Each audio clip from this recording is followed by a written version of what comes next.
Am I on? I am on. Yeah, definitely. I like this floor. I can teacher walk on this floor with my heels.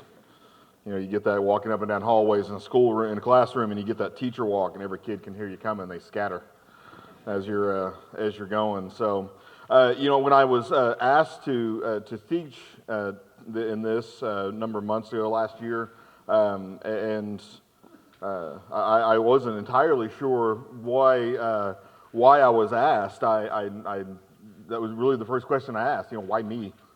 What was it that I brought to the table? And because obviously most of who speak here in these lessons are ministers and preachers, and so I was like, I'm not a minister, I'm not a preacher, and so why was I asked to do this? And it was told to me that practicing the way at work is literally in the job description of a preacher and a minister.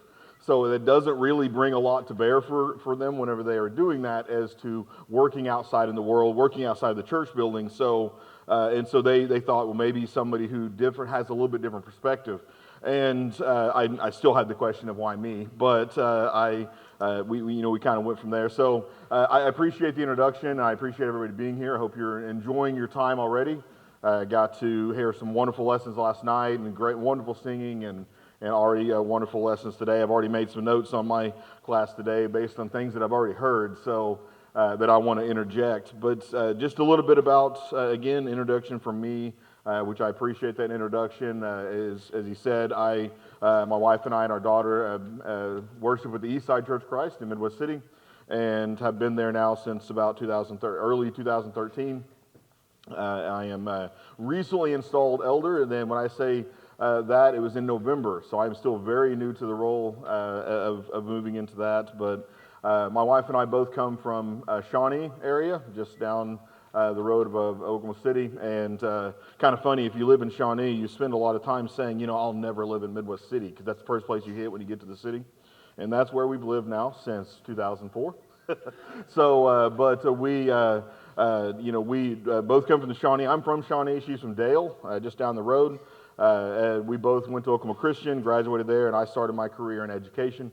She started her career in social work. So my question is for you on this is, are you different? Are you considered to be different whenever you're in the world, whenever you're away from church, whenever you are out in the places that you go, and again, your jobs and things like that, and, are you different? And when I say different, I don't mean weird, okay? But if you are, that's okay, all right? Because, again, I teach, I'm a teacher, I teach middle school, okay? You have to be weird to teach middle school. It kind of is part of the job description with that. If you're not, you don't fit in, because, I'm sorry if you're in middle school, but this is just reality, you are weird. Okay, middle school kids are odd entities. I've been teaching middle school 13, 14-year-olds since the beginning of my career. I love them. They're oddities, but they're a lot of fun. So, again, I know what I mean is, do you stand out? Do you stand out whenever you are out in the world, whenever you are doing things within your job? And if you're not sure what I mean, if you're not sure what what I mean by being different, I think I am, maybe, I don't know, maybe do people see me as different? For example, do you see yourself as, or is somebody, are you the one that is always being asked to be a volunteer? People come in and they ask you, it's like they always come to you first because they know that you'll say yes. We have a coworker, one of the teachers on my team, who we have to actually go to her defense because they will ask her to do everything, and she always says yes, always. And so we have to go to defense of it. Is that you? Are you always the person who always says yes? Are you the one who always donates? You'll donate your time, you'll donate your money, you'll volunteer to be part of the youth program? Are you, whatever it is, are you the person who has agreed to do that? Are you the person who will always give your items, your tools, or something to let someone borrow for the 1,000th time, and you never say anything about it? You just let them borrow those things. Are you the person who is willing to or able to talk to someone? You have a calm and collected kind of view. You're very kind. When somebody's having a bad day, or they're angry, or they had a bad situation, they come find you to be the one who goes over and talks to them because that's just who you are. Or maybe a little more extreme, have you ever been asked to go to a wedding? Or something that I was asked to do was to go to a funeral of someone that you've never met or have very, very little connection to because you work with them, or they are connected to a friend or family that you work with, and so you're asked to go to that. So again, are you different in these? Because does your Christianity make you different? Are you someone who just looks a little different, you act a little different, you do things a little different whenever you are at work? And is that represent you? Jesus said, love the Lord your God with all your heart, all your soul, all your mind, and love your neighbor as yourself. Right? Whenever we paraphrase Paul, and I'm sure a number of ministers have kind of used this in there, and we all use this to some extent. We're supposed to be in the world, but not of the world. All right? We're a little bit different in the things that we do. And I'm sure that a number of these characteristics are you. I'm sure that all of us can have some level of those characteristics in our lives, and we should strive to be that way. It's wonderful to strive to be that way, to have these differences each and every day. Paul says to the church in Ephesus, walk in a manner worthy of the calling to which you have been called. All right, this is a good thing that we're doing. However, and there's always a however, right? Everyone we all learn that there's always a however in what we do. However, is it possible that these differences have caused you to become maybe content in the work that you are doing in the world? Is it possible that maybe we rely too heavily on that concept that the song tells us, they'll know we are Christians by our love? Is it possible that we've become a little too heavily reliant on that? So before we move on to that, before we go into that thought and we go into that idea that I want to hit on, is as I had stated before, when I was able to come back around to Jack, our minister at Eastside, who's on the committee here for Affirming the Faith, who told me not to worry, that if he leaves early, not to take it personally. I just needed to throw that out there for him. So, we were able to circle back around and ask him and to talk about this class. And again, I asked him the question, why me? Why did you choose me for this? I have done a number of things in a professional level in teaching, but this is not something that I normally do. I teach a lot at church, but this is something that I don't really fall into the pedigree of those who are here. At least I didn't feel like. And he told me a number of things, which I greatly appreciate, as to why he had thought of me, and they had kind of talked about asking me to do this. But one of the things they said that it really kind of stuck with me is that due to my field and my wife's field, which is in social work, together we have somewhat of a unique perspective whenever it comes to working with people in the world. And so we there's a couple of aspects to that which I want to hit on. And so again, just as a very quick little idea of what I've done. Again, I started teaching in 2001, and I have most of that being in public school, and almost all of that in the Middle School District, teaching mostly middle school. I took a little bit of a hiatus about 3 years ago where I went into what is called a McKinney-Vento program, which is a very fancy way of saying a homeless liaison. I worked with homeless families to help their kids make sure they get to all the access they need to schools. Did that for a few years, but I decided that's really not for me. I need to be back in the classroom. I'm a teacher. I will always be a teacher. That's just what I do. I love teaching. And so I moved back in. I'm currently teaching sixth graders, which was very different for me. I was usually a little older than that, but I've grown to love it. They are really weird, just so you know. But they just love that. My wife's career is not too terribly different from mine in timeline. She started teaching in social work in 2001 as well, and immediately went into social work. And not too long into her career, moved into with one of the larger community mental health agencies here in the metro area, and began her career working in community social work, working in homes, going into people's homes. I learned very quickly in our marriage that to not tell me where she had been during the day. Because it was too often we would hear stories on the news of, something bad happened, and she'd go, "Oh, I was in that apartment complex today." Stop telling me that. I don't need to hear that anymore. But, she would go, she would work with families in a lot of different aspects, would bounce through a couple of different programs, doing similar work. eventually going on to be a trainer and a supervisor, a director, has recently moved into a senior director position in her agency, and now oversees most of those programs that we do. So again, just a little bit of an aspect of what we do in our lives. But again, there are a couple of aspects that make our jobs, while they're not unique just the way it only happens in our careers, but we do tend to have kind of a majority idea, especially whenever you put our careers together.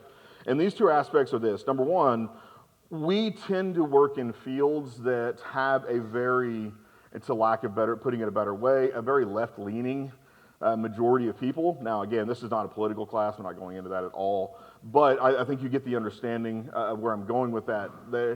The idea of talking about religion is not just frowned upon. In some cases, even policied against in what we do. And so there's a little bit of an aspect there that is a little more unique, at least as on a majority level on our careers.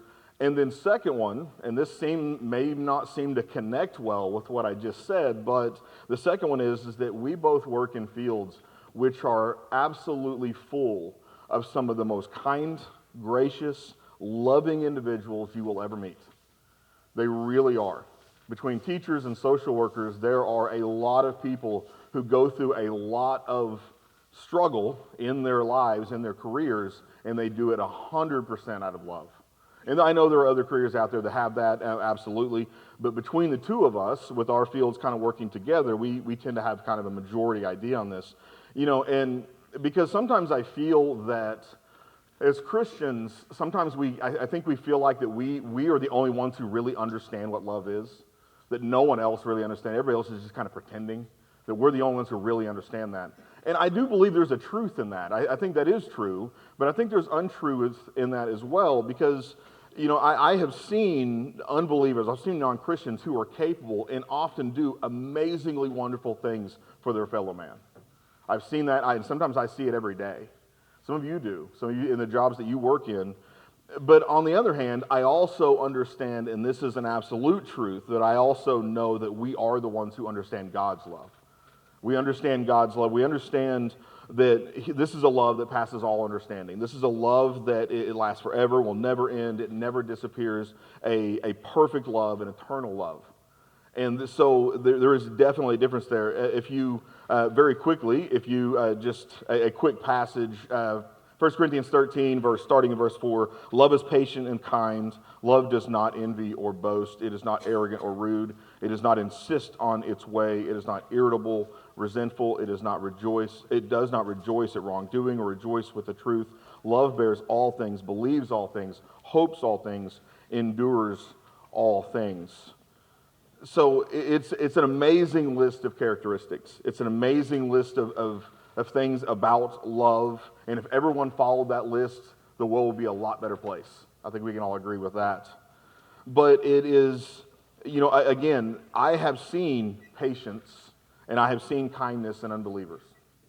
I have seen people who don't envy or boast, who aren't arrogant or aren't rude, in those who are non-Christians. So the question is, what's the difference? Is there a difference? Yes, there is absolutely a difference, and the difference is where that love comes from. You see, those in the world, they have love, and they can even have love that resembles a lot of what 1 Corinthians 13 says, what Paul says there. It's not unusual to see that, and there is a lot of differences, but at the end of the day, it's misplaced love. It's a misguided love. In some cases, it even almost has a selfish idea to it, but it is definitely misplaced.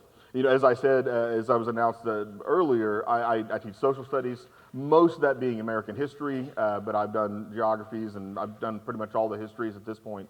And a number of years ago, I was teaching a lesson over Jamestown, the first successful British colony in 1607.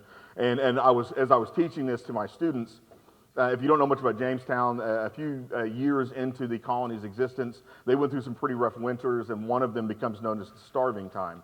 And during that, we have written documented evidence, but also now archaeological evidence that proves that they were practicing, at least on a very small level, they were practicing post-mortem cannibalism. They were eating the dead. and during this. Well, I'm teaching this to my classes, and we're talking about this, and I have a student raise his hand. He goes, Mr. McDonald, he goes, did they have any animals where they have pets? Do they have other things that they might have like gone through? They might have, looked to for sustenance before they got to that point.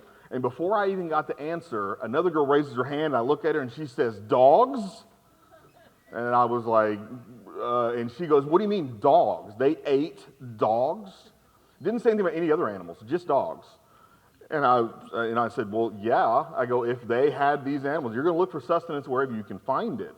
They absolutely would have done that. She is just appalled. And she's like, dogs? Who would eat dog? I would never eat a dog. And I was like, well, let's look at the comparison here. Which one is better, the dog or the person? She stops for a second and she says, depends on the people. Again, middle school, all right, middle school kids. But don't be confused with this student, all right, this 14-year-old kid. It was love where she was coming from. It really was. 100% misplaced, 100% misguided. But it was love. It really was. She loved those dogs. We as Christians, we place our love in God. And in turn, we love our neighbors because we understand that good or bad, they need love. They need God's love just like we do. No matter what they're doing, no matter where they come from, we understand that. And we know that it's through that love that salvation comes. We know that it's through that love that it's offered, that it's obtainable for everyone. We know that. We understand that. That's that growing difference. As I was discussing this class with my wife, and she was recounting some of the stories. We were trying to figure out some examples of where this misguided love might be in our workplaces. And don't get me wrong, I could give you a lot of examples about adults as well, not just kids. But as she was talking about this, she reminded me of something that has always just been really kind of troubling to me. And because, as I said before, she works primarily worked for most of her career in community-based in-home social work, going into people's homes, teaching them about parenting skills and problem solving and discipline and things, trying to help these families to be as successful as possible before bad things come, basically, and they can try to help them to be successful. While most of the families they work with are single-parent families, a lot of them, there are some that are not. There are some that are two-parent families. And where this misplaced love can find itself is with those two-parent families. Where her workers would sometimes have an issue with the father, with the dad. And this could come in a number of ways. For example, the program she worked with mostly was a voluntary program. Families volunteered for it. It wasn't ordered.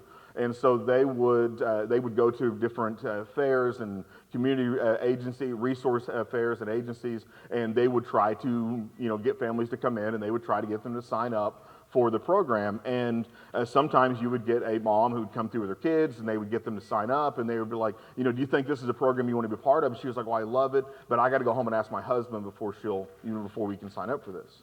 Okay? Or you might get a family that actually signs up, and they get into the family, and they're going through some of the initial paperwork, some of the initial talking on these things, and they ask them, well, do you work? And she says, no, I don't work. He doesn't let me. He wants me to stay home with the kids. Well, that is where that misguided love sometimes will come in, because these workers will get frustrated and they'll get angry at the dad, and they'll say things like, how dare he do that to her? She needs to leave him because she needs to be the one that is in control of what she is doing. She needs to be the one that is taking on herself and being her responsibility. And again, I go back to this, don't be confused. Where they're coming from is love. It really is. Very misguided.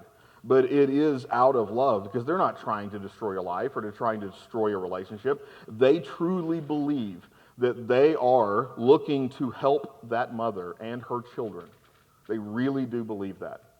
So my wife would spend a number of times through her career, would have to go in and actually talk to them and say, we're not here to try to give them correct relationships. We're not here to try to teach them that. We need to understand that is their appropriate way of doing things.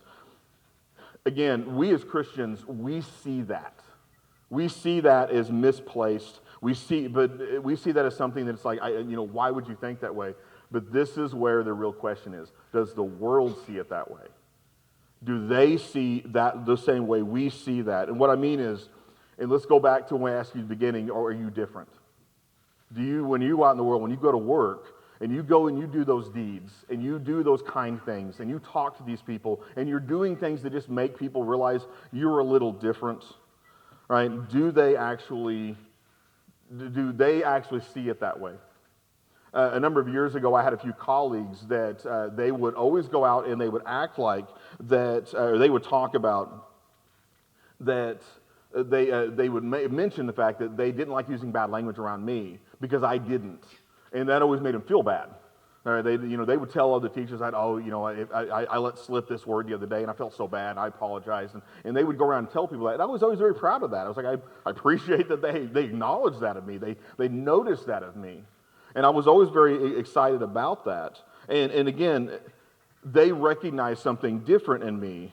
But then, as we're going on, do the other people out there discern a difference between me doing something that was nice or kind, or the fact that they recognized that I didn't use bad language, and did they recognize the difference between me and the person down the way? Again, we go back, did they know that I was a Christian simply by my love, by what I was doing?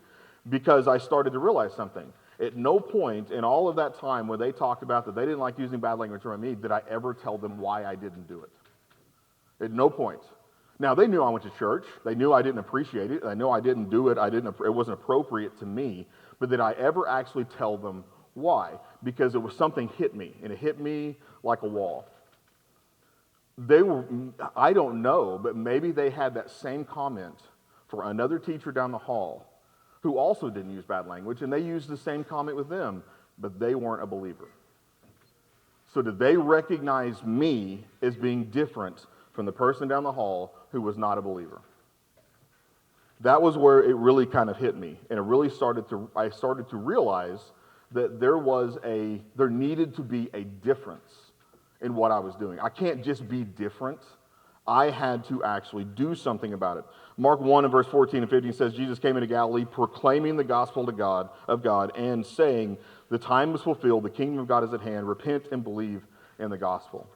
Jesus did not spend his time on earth walking around being just good to people, hoping that they would repent and hoping that they would be, just because of his good character, he taught them. He talked to them. Now, was he good? Did he do good things? Was he different? Absolutely. Are we supposed to be good? Are we supposed to be different? Are we supposed to be recognizably different from the world around us? Absolutely. As James is very clear on that, faith without works is dead. Paul, likewise, whenever he travels around the ancient world, he is building up churches not by simply just being loving and just being kind and being different. He taught every person that would stop and listen to him. He told them why he was doing what he was doing. Romans 17, and Paul went in, and as was his custom, and on 3 Sabbath days he reasoned with them from the Scriptures. He taught them. Yes, he showed them love. Yes, he showed them kindness. Yes, he showed them that he was different, but he spread the word because that was the commission that was given to him. Eddie Clower, Truth for Today, many of you may know him personally or know of him, has a wonderful lesson he did a number of years ago called Hello Neighbor, which is a wonderful set of lessons on kind of how to work with and help with neighbors and coworkers and just people out in the world. And there's a line in there that I read many years ago, and I've never forgotten this, and it says, God is interested in helping the poor, but that is not his mission for us. Benevolence is our great compassion, not our great commission. It's often going to be difficult for those people in the world to recognize a difference between what they see in our love and able to separate that from someone else's love if we don't teach them why we're doing what we do. In my wife and I's fields, again, we are full. Our fields tend to attract a lot of people who would just have very, very, very big hearts. They're full of people who do that. Most of these people, if you were to open up 1 Corinthians 13, you could go through and mark off a lot of those things that those people match. But as I stated earlier, we also work in fields where we have a lot of people where Christianity is not part of their life. And when I say it's like, well, maybe they just don't go to church anymore, no, it's not even on their radar. It is not a part of their lives. Yet they can still mark off a lot of that list. It is nowhere in who and what they're doing. So we have to separate ourselves, not just in deed whenever we're at work, but in word. We have to say something. We have to teach something. We have to actually talk about them. And so the question is that do we know what to do? Well, the great thing is we know exactly what to do. The Bible tells us that. Go into all the world and proclaim the gospel for the whole creation. Now imagine that if Jesus had turned to his disciples and he had said, okay, well, all right, guys, I'm at the end of my ministry, so you guys just go ahead and go home and wait a few weeks. You'll get a sign, and when that sign comes, the church will be here. And once it's here, all you got to do is just start doing a lot of really good deeds, and people will flock to the church. That is not what he said. What he told them was, go out into the world and proclaim the gospel to everyone, all creation. We know that Peter's sermon on Pentecost was done. 3,000 souls were brought in, and this was an amazing, wonderful thing. But again, they weren't just walking around doing things a little different, just being kind to each other. They were doing that, but that's not what was bringing souls in. They were coming in and they were teaching. They were talking. Often whenever I have conversations like this with people, they were like, well, what about those people at work that are, so adamant? They are against the church. They are against religion. They do not want to talk to you. They do not want to have anything to do with you. What do you do about them? Well, an interesting thing about that is that we know that of those, when they were teaching in Jerusalem, there were people there who were probably a part of the original condemnation of Christ himself and putting him on the cross. So the apostles were teaching them as well. So if they can teach them, we can teach those who are pushing back against us at work too. So to quote another a line from Brother Clower in his stuff that he wrote, said, Christ created the gospel by his death and confirmed it by his resurrection. He made it truly his. Nevertheless, in his commission, he gave it away to his disciples, telling them to take it to the nations. He has put the gospel in our hands. He's put it in the hands for us to take to the entire world. He didn't assign this to any one task, this is a task to any one person. If you think about whenever I asked you, we talked about at the beginning of this, why me? Why was I a part of this? I'm not a minister, but this is why, because I'm assuming most of you in here, because you are either working or you're still involved in working in things outside of the world, and you are maybe not ministers, you're not a missionary, you are out there doing work on the ground, you are still responsible for this gospel. Every Christian is a missionary. A line that I've heard many times and I really like says, every heart with Christ is a missionary, every heart without Christ is a mission field. Right? This is a wonderful thing that we should be doing, but the question is are we doing that, or are we falling back into that idea of, I'm just being really good, people notice that I'm a nice person, that's okay. You may be thinking, so how do I do this? How do I go about actually doing these kind of things?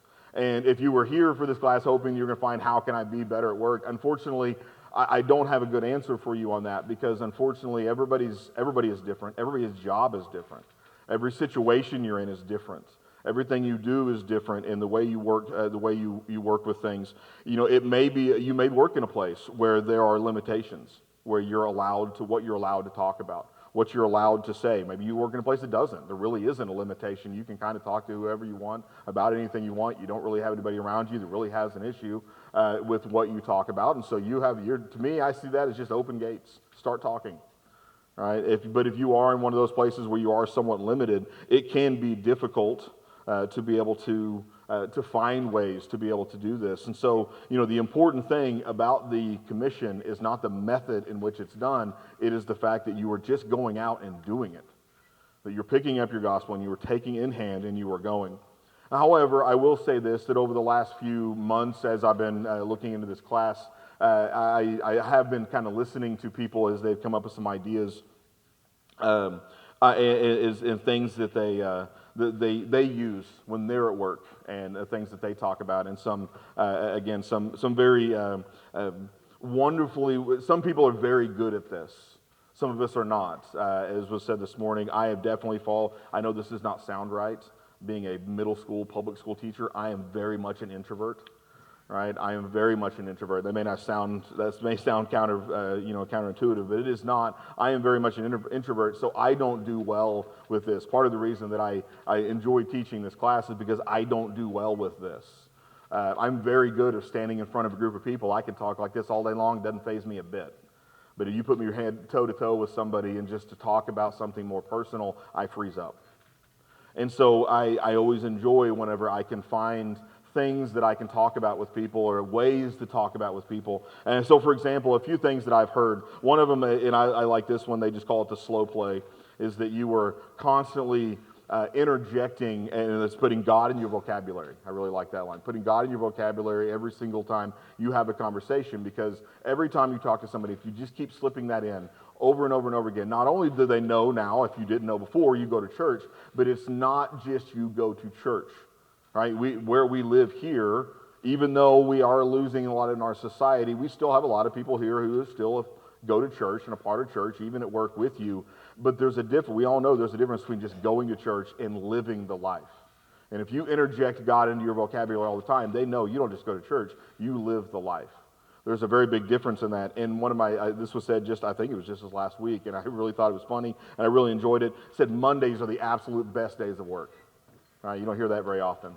Monday's the best day at work. Why is Monday the best day at work? Because that's the days when everybody comes in and go, hey, what'd you do over the weekend? Let me tell you what I did over the weekend. I went to church. This is what I talked about. This is what we did. This is what we think. It's a perfect opportunity to interject that into that. Maybe you're the other side. If you have the charisma, if you are the extrovert, if people like you and they really like what you're talking about and they want to have long conversations with you, you can be the other side of that. When I was growing up back in 80s, and they called them the Bible banger. Someone who was, I am going to tell you whether you like it or not. If you have the right charisma, if you have the right situation, that is not a bad way to do things sometimes. And to just let people know, this is what I believe, and this is what I do, this is why I do it. Just start throwing it out there, just start saying things, and see what sticks, and you'd be surprised at how often people are just encouraged by your courage to be able to come out and actually just do that. And they want to know, why are you so courageous in what you're going to talk about?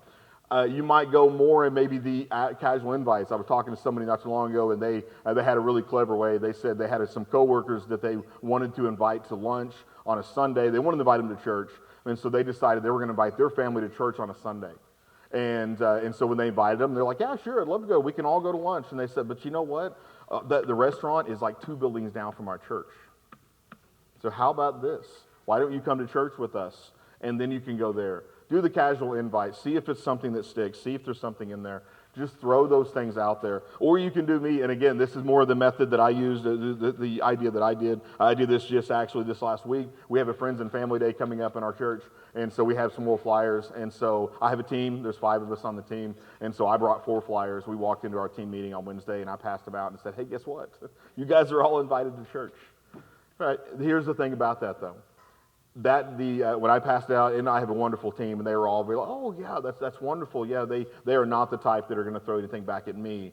However, in the conversation, one of the teachers looked at me and she was like, so I'm actually going to a Baptist church right now. What is the difference between you guys and me?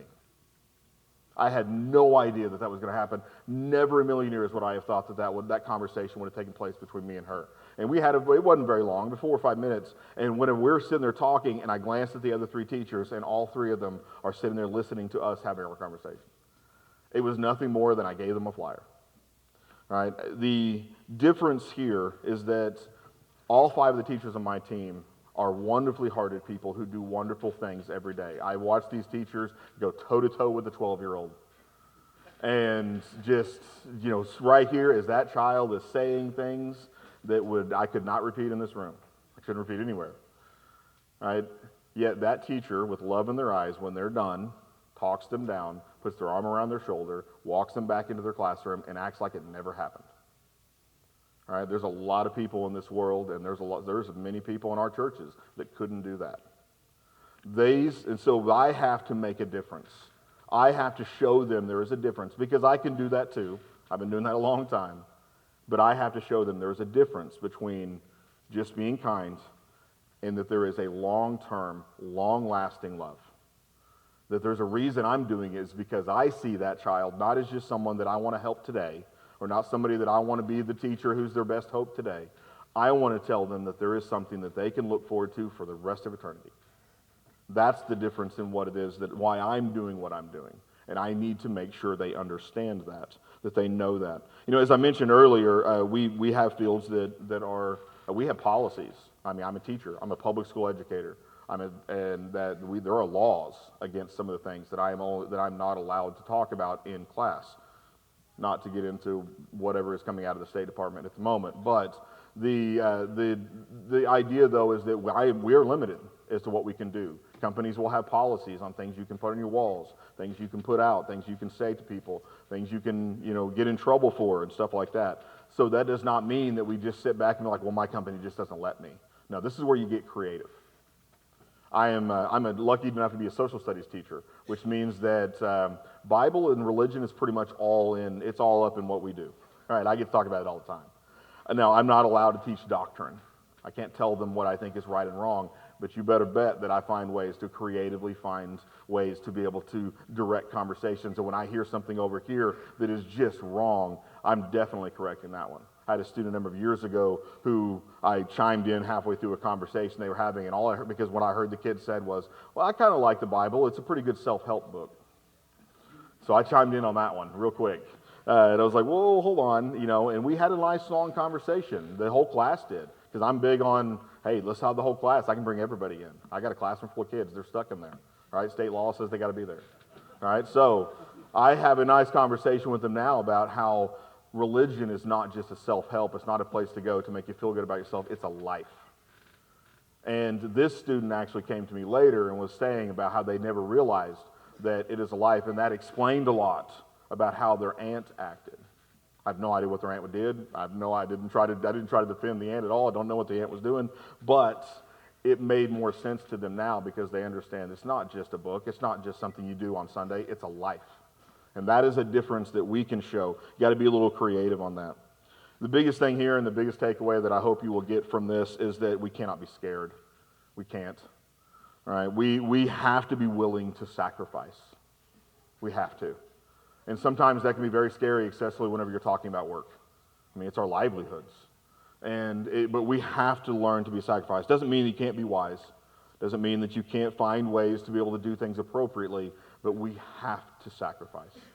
We have to be willing to do that. We cannot just feel around and feel around for those people who might, be struggling at the time and just feel sorry for them and be like, I'll pray for you. We need to go to them. We need to talk with them, and we need to tell them why we are coming to them. Not just because we're kind and we're nice, but I want to come talk to you, but this is why I'm doing this. This is the love of God that has drawn me to want to do that for you. We can't spend our days just doing good deeds if we're not showing people why. We can't criticize those, right? Today we live in a society where, the reality is God's not very high on the priority list.